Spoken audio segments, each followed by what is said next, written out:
Okay, so we are here with Claire Attkisson, who has a wealth of knowledge on sustainability. Claire has an MBA in sustainable business and marketing, and from a university in Seattle, Washington, and she is a serial sustainable business entrepreneur.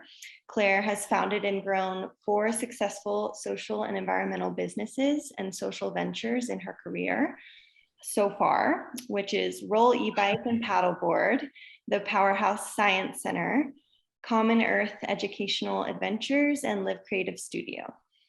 And Live Creative Studio is where Claire currently helps sustainable businesses start and scale through green marketing, sustainable branding, and business enterprise. Live Creative is also a community hub for sustainable innovation and publishes a weekly Innovation for Good e-newsletter called Get Real. So make sure that you are all signed up for that for sure. Lastly, Live Creative makes it easy to shop your values on their sustainable marketplace and Durango Sustainable Business Guide. So I will go ahead and hand it over to you, Claire. Thank you, Fallon. Okay, let me pull this up so everyone can see it more. How does that look? Is that better? That's great on my end. Okay. So yeah, thank you for that wonderful introduction. You know, typically when people think about sustainability, rightly so, they think about energy and renewable energy in particular.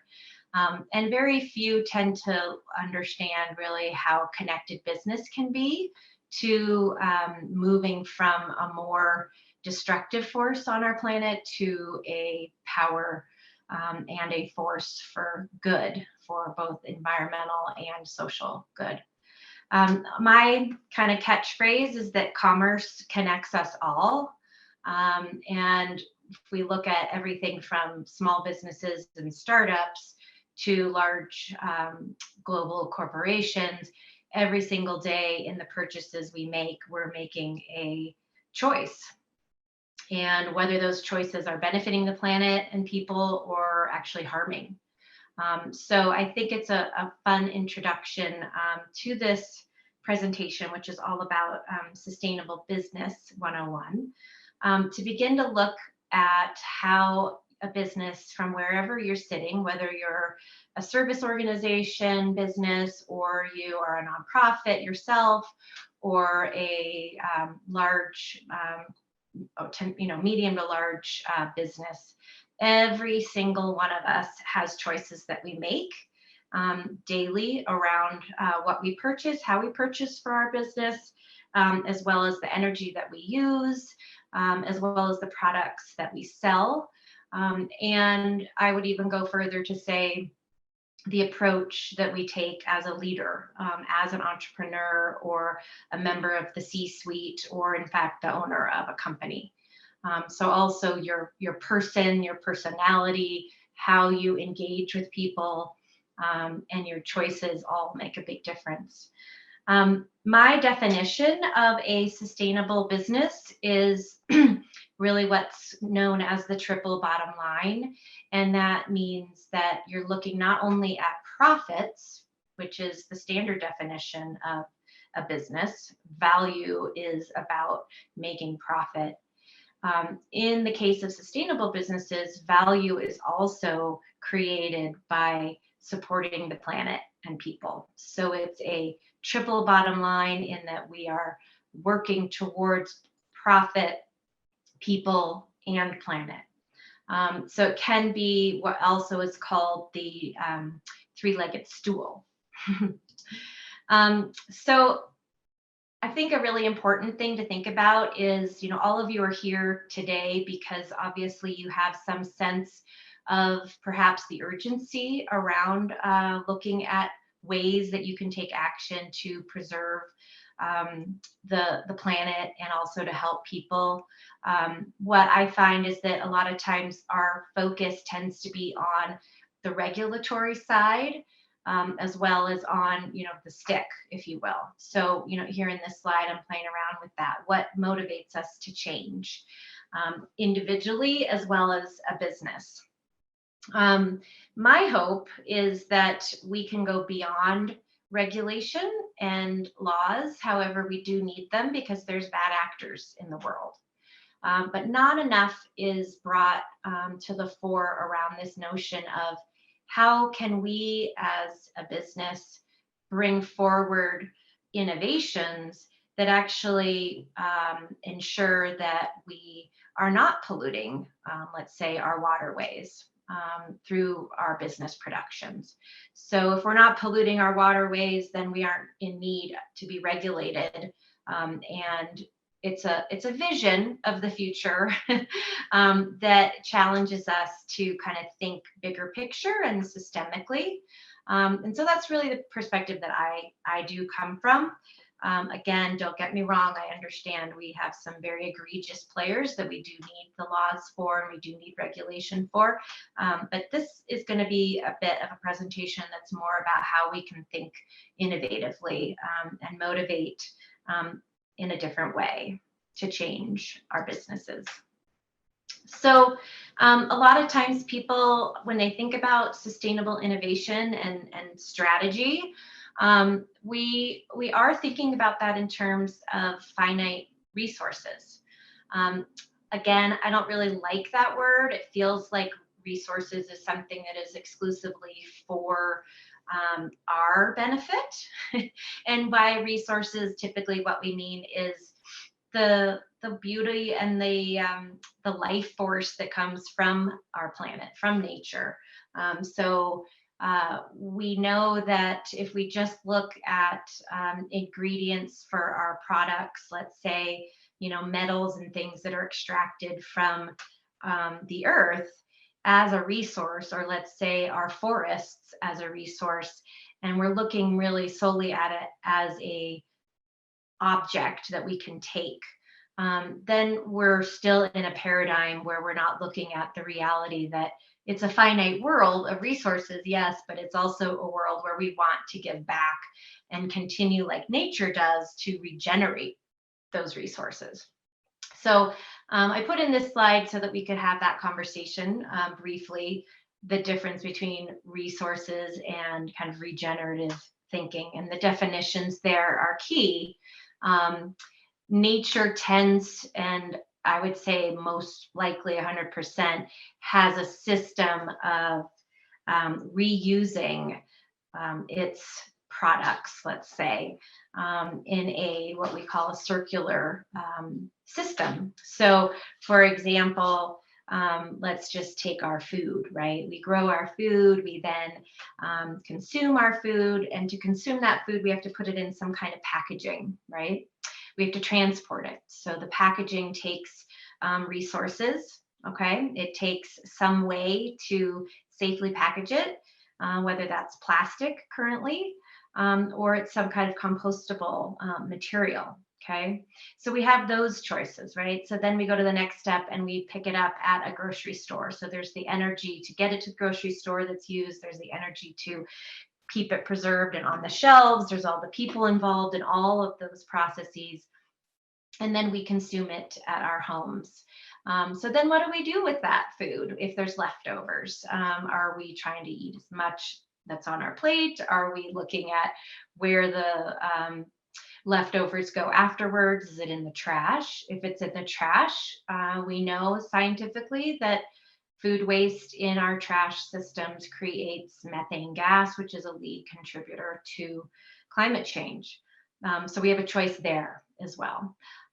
If we were to put it into a composting system, can we put the packaging in that composting system?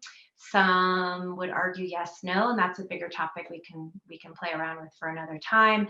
But just to give you a sense of this, the next step would be that, okay, if it's not going in the landfill and it's going in our composting system, then there's the process of which that compost gets actually created and then brought eventually back into the earth. So we see that there's a process, right, with that example where you can either choose to make it go full circle as a circular loop, closed loop, where food becomes food again.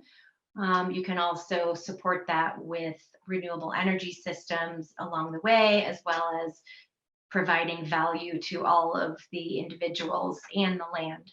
by it becoming food again. So that's an example of, we live in a world of finite resources and we tend to think we have to use less, but maybe there's a whole new way of thinking about it where it's not so much less as it's how we use it and where it goes at its end of life. So is it circular, going back in to create a new product or new soils, or is it linear and going into the landfill and causing harm? So I share that example because it's a way to think about anything that you do as an individual or as a company. And it's important to understand that sustainability isn't just an add-on. It's something that has to come from the top. It has to be something that is consistently tied to each individual within the organization or business and their job description. We have an axiom that we learned in business school, which is what gets measured gets done. So if you're looking at how to begin to integrate sustainability into your organization, I would say your first strategy is ensuring that you have your C-suite or the owners of the company engaged and that they are 100% in support of this. If you are the owner, and I take it many of you are from small businesses, then that makes it a lot easier. But it's a critical step for a larger corporation or even a medium sized business. This is not something that you can just kind of do on the side.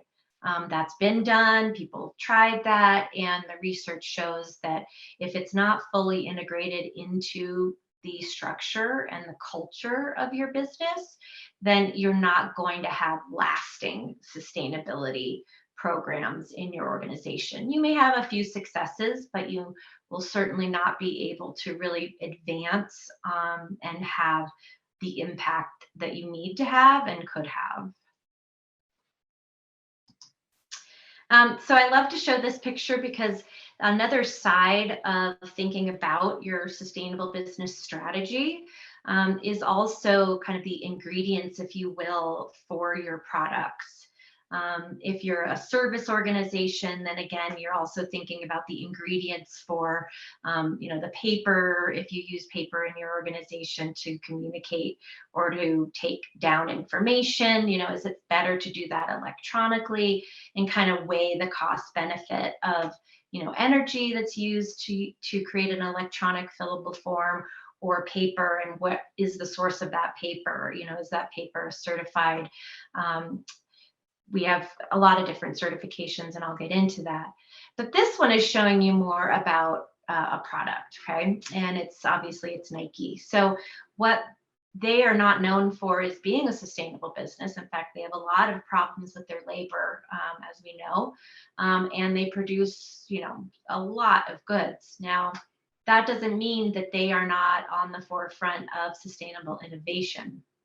And I like to highlight them and Adidas and other larger corporations just to give an example that this really does apply both to a small business as well as a very large business. And this is just showing you that they've figured out actually how to use plastic bottles that are actually pulled from the oceans and turn them back into a fabric that they can use to create their tennis shoes. And they're advancing more and more on how to do that with less water, less energy.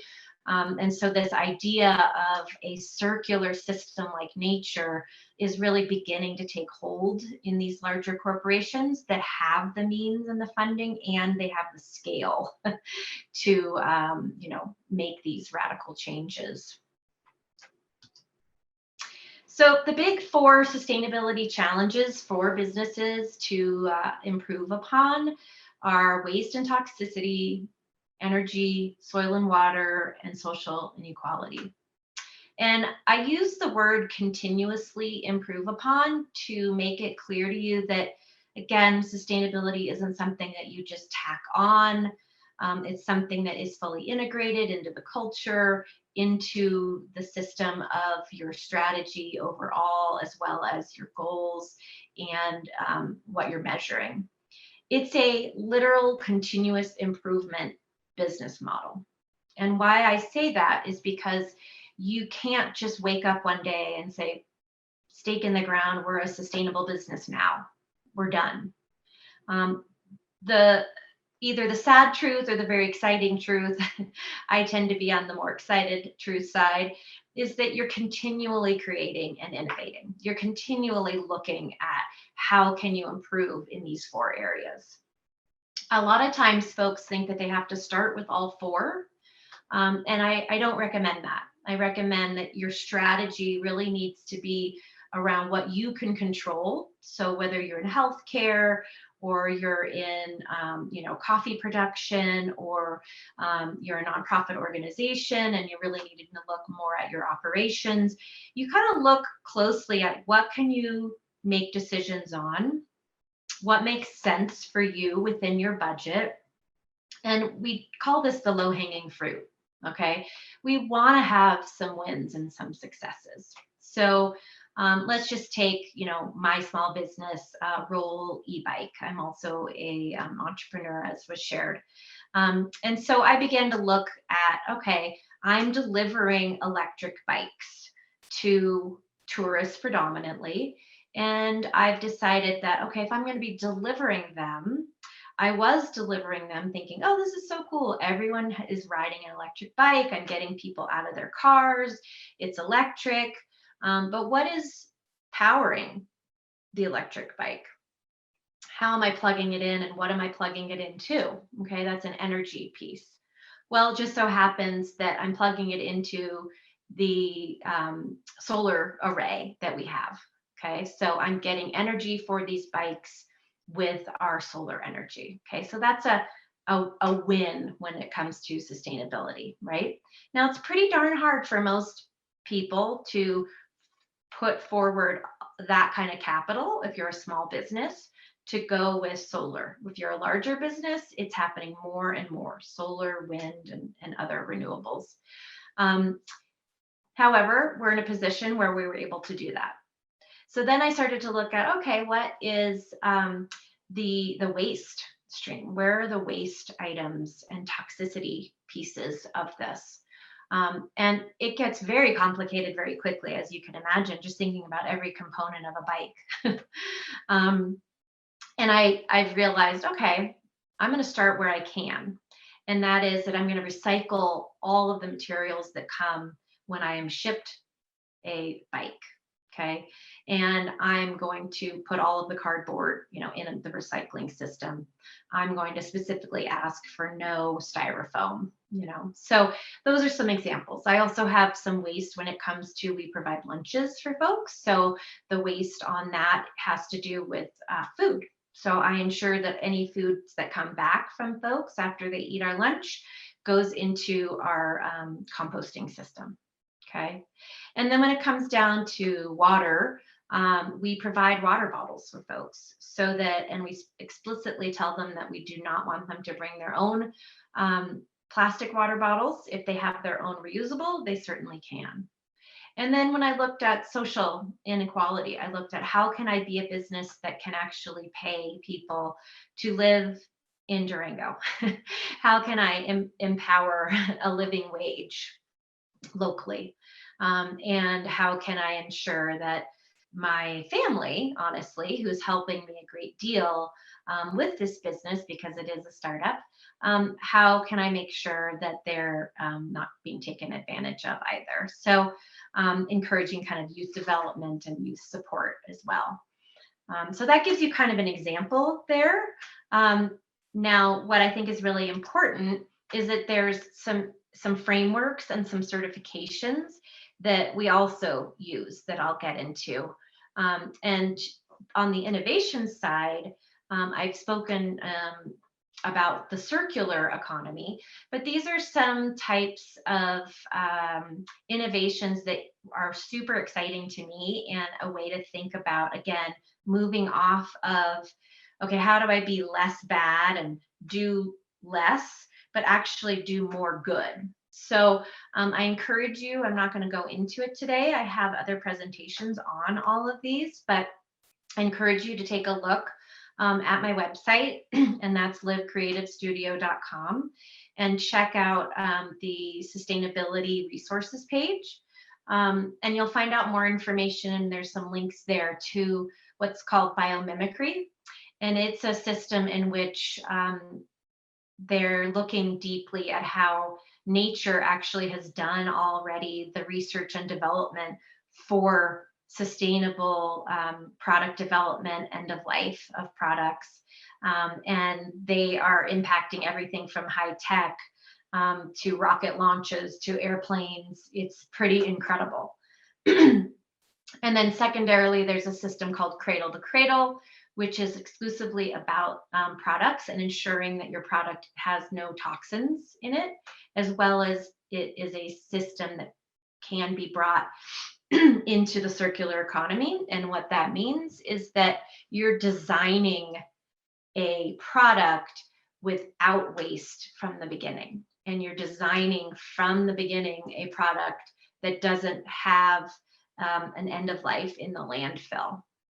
That you're designing your product to actually be either upcycled, meaning it's brought back into a technical system, if it's like a phone, for example, or if it's a biological nutrient, it's brought back into the biological earth system. So it's a shift in our thinking where we go again from that linear model to a circular model that ensures that eventually nothing goes into the landfill. Decarbonization and net zero, that's really a target for many large corporations. And that is related to that you're actually not using more energy than you are able to offset. And by offset, I mean that you're either using solar or you're buying offsets and you're producing solar somewhere else based on how much energy you're using as a company.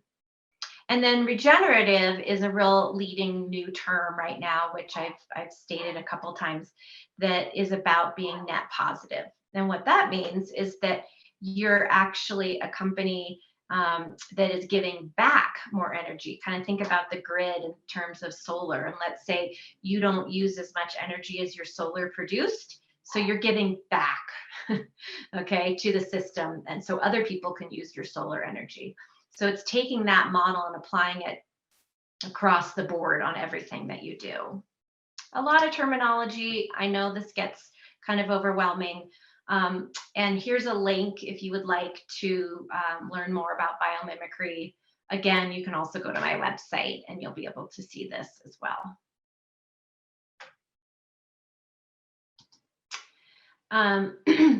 So I was sharing with you the concept of biomimicry. And so these are some just quick highlights. If you look in the upper left, you'll see a whale. And the biomimicry philosophy, again, is that nature already knows. Nature has already done the R&D on figuring out how we can survive on this planet without harming, without toxing our own home, okay? So the baleen, if you will, upper left picture, is a example when the scientists looked at how the baleen worked on the actual fin of a whale. They learned that the whale can maneuver faster in the ocean with just simple designs and direction of that fin. And they've been able to apply that same design model to wind turbines, helping wind turbines to last longer and be more efficient and lighter.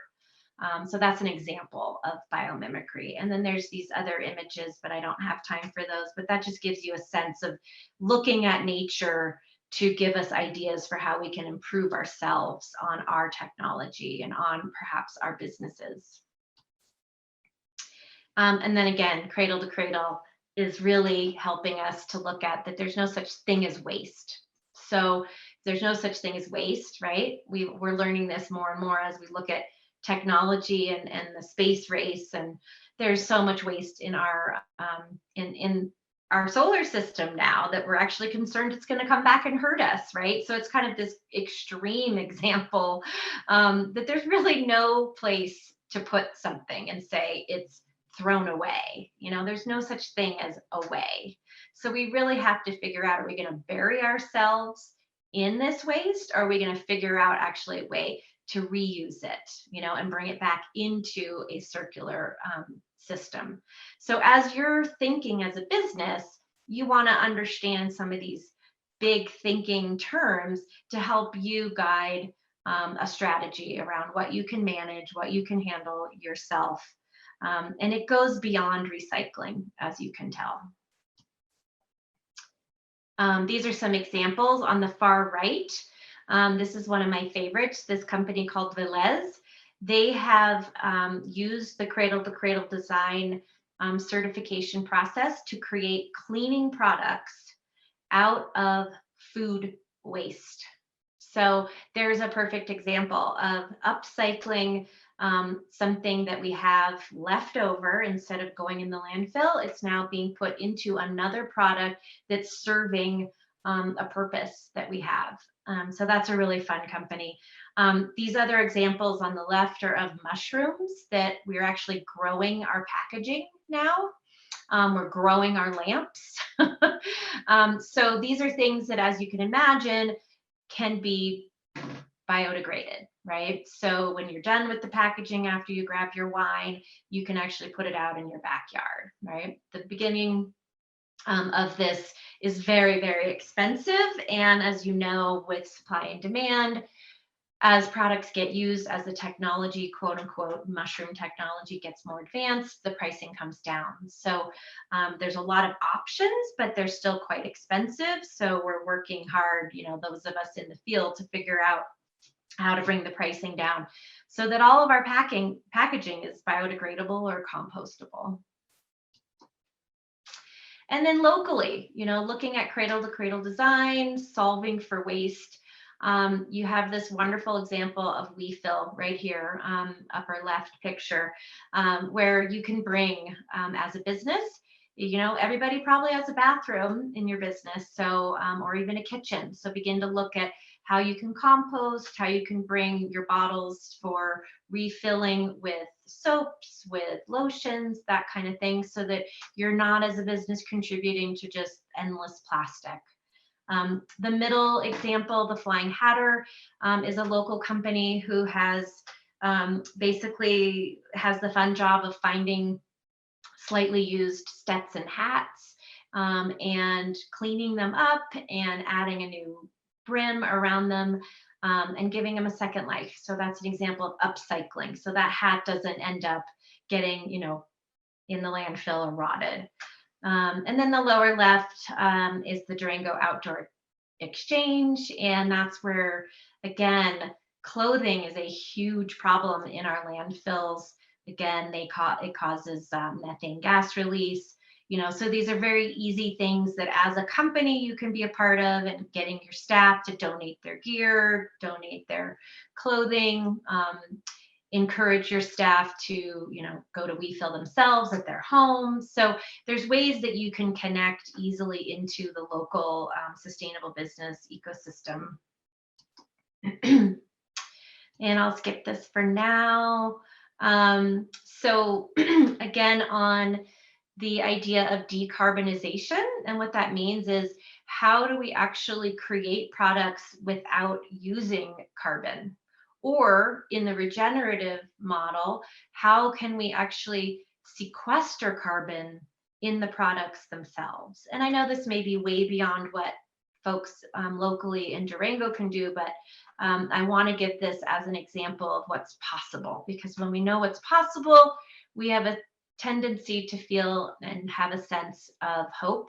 And that's an important piece right now. In the upper left corner picture is a picture of a algae jacket. Okay, so this is a product. Algae actually helps to absorb carbon from the atmosphere. And when you can then turn that into a fabric that people can wear, we can actually be supporting through our purchases the decarbonization of the planet. Same thing goes for the middle picture. It's Interface Carpets, and they have figured out a way to take more carbon out of the atmosphere with each carpet thread. And then the lower left is actually art that is doing the same thing. It's absorbing carbon from your office space. So these are some fun examples.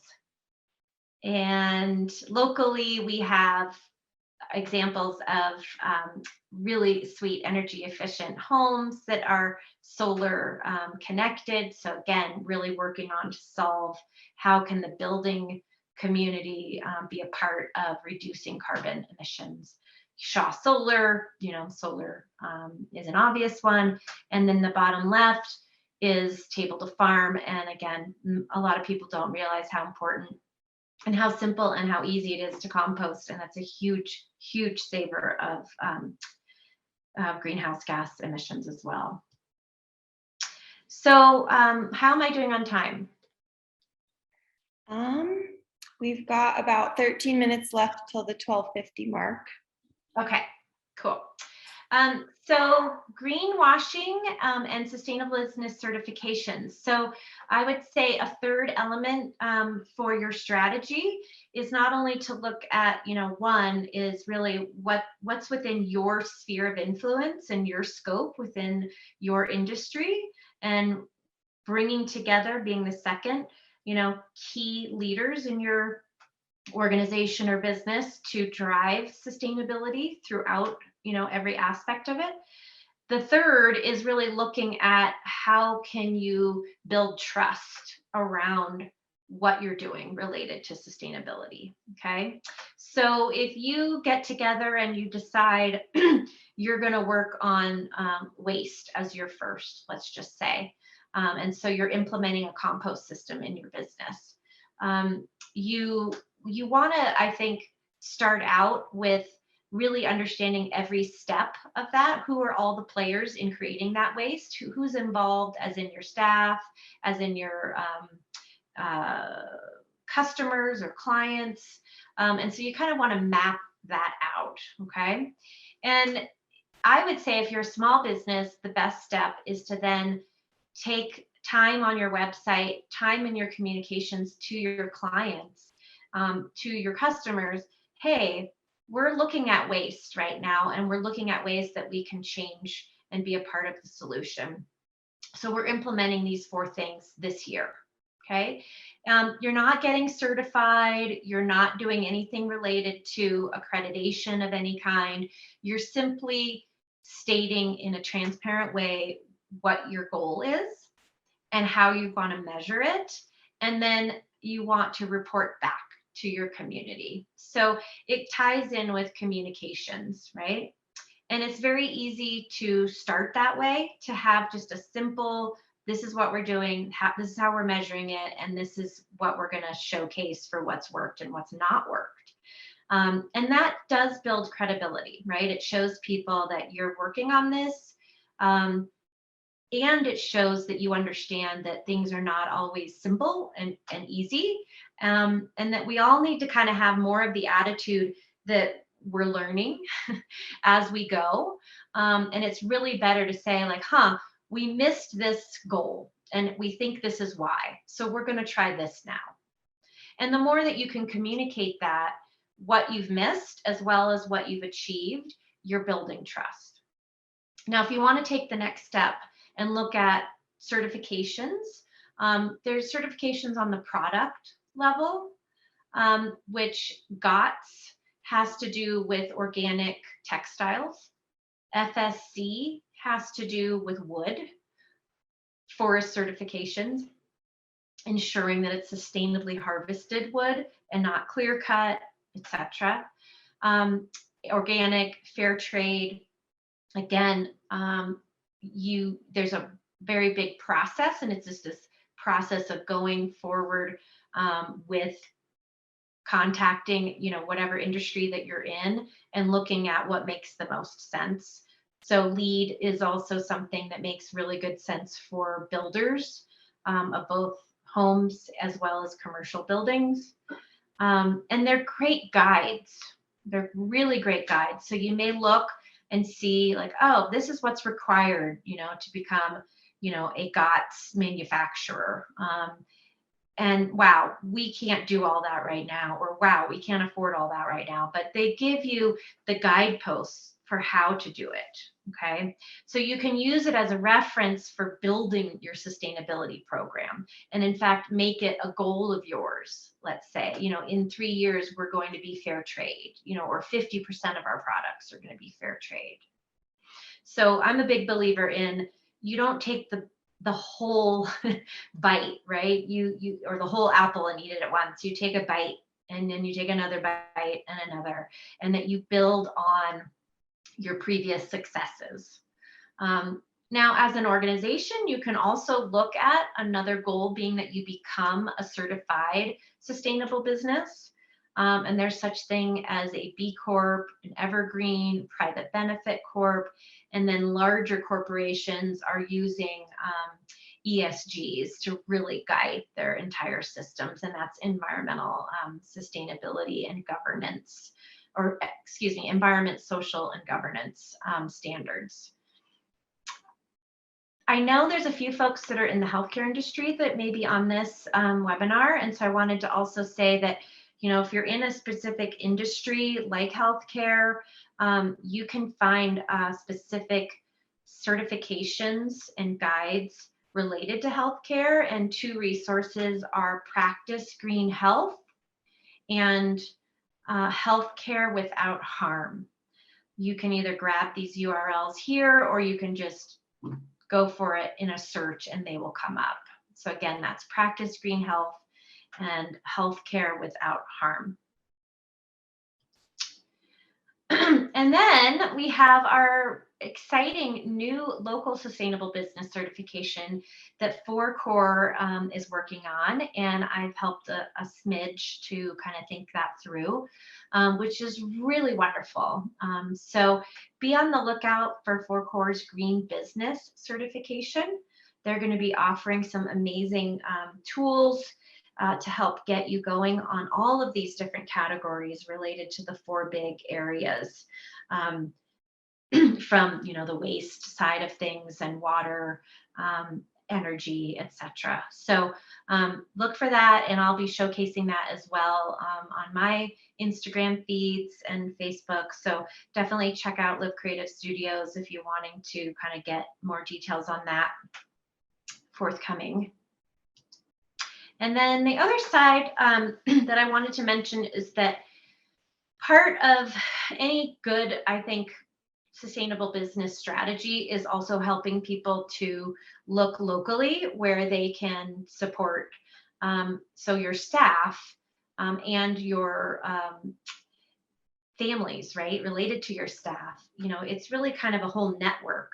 And so I encourage you to check out the Durango Sustainable Business Guide. And you can simply go to sustainabledurango.com, and you'll see a lot of great resources there for businesses that you can both support from kind of a shopping level, but also like we feel, there's another one on there that is a new one who is called So Alpine. For many of us, we have great outdoor gear, and then we got a zipper that busts on our tent or our jacket. You can take it to So Alpine and they will fix it for you. So that's a sweet one. So you can also connect your sustainable strategy with just how to educate your staff and the staff families around resources that we now have locally. And if you're not local to Durango, I invite you to look at creating your own sustainable business guide in your area that you can do the same thing for your staff. Thank you. That's it in a nutshell. If you got excited about any of the innovations that I was talking about, the biomimicry, cradle to cradle, and just kind of excited on what's possible, I put out a weekly newsletter called Get Real. So check that out and sign up. And then reach out for help. We're here as a consulting agency. We're happy to help you get started, talk to your board, talk to your C-suite, whatnot, and help kind of guide you in the process. So I'm happy to take any questions. So she said, what about waste from changing out bicycle parts? And then she said, would it be possible to donate used bicycle parts to artists? Yes, exactly. That's a great way to think about it. So there's a lot of artists that create really cool things with bicycle parts, from clocks to jewelry. So that's definitely something that we're playing around with, as well as just donating them to the local Durango cyclery, because they use a lot of recycled parts for bikes that they then sell for a lot less. So yeah, it's a great idea. Lori, do you want to share any more if there's not questions? If Lori, you're here still on the green business certification? Sure. Yeah. Well, we're in the process. The hardest part has been sort of the technical calculations and the website. Sorry about that. Yeah, the technical calculations are where we've been spending an enormous amount of time.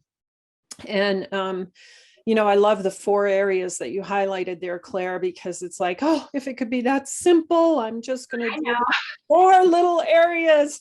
Well, yeah, it's turned into quite a robust program, and we're very excited to be offering it. And the city of Durango is partnering with us on this, at least supporting it. I don't know if I should say partnering, but they're supporting the program.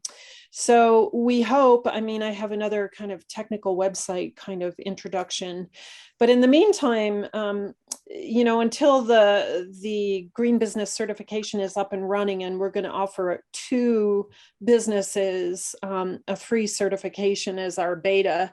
And then we'll be able to fully launch it. I had said March 31st, but now I'm looking at maybe April 15th. So yeah, it's just getting all the things, the very technical things inserted into the website. The other place too where people can certainly engage is our carbon offset program. That's a local carbon offset so what that is you can offset your footprint for travel or airlines or whatever. And go to the website, you donate to this fund, and those funds grow, which will then provide a lower income family with beneficial electrification upgrades, so offsetting their carbon footprint. So anyway, I put both those links in the chat. So thanks, Claire. It was a great presentation. Good overview. Yeah. Thank you.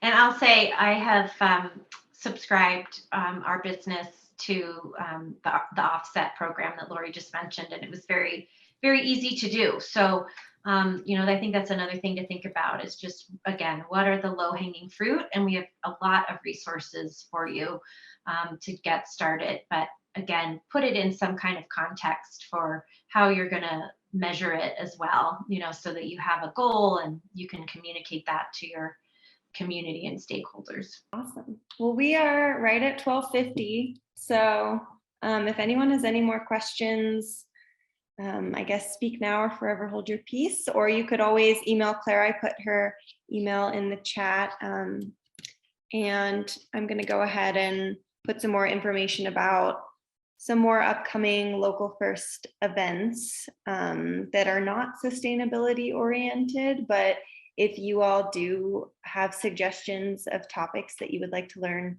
more about from Claire in the future, please send them our way, because Claire might be doing this more often. So we'd like to give out information that people want to know more about. Yeah, thanks everybody. All right, I'm so glad we're on time, and I love the lunch hour to share, because it just means we can be kind of on topic and make it happen and then move on with our day. So I'll hopefully be doing more of these now that COVID seems to be somewhat at bay. So be on the lookout. And thanks again.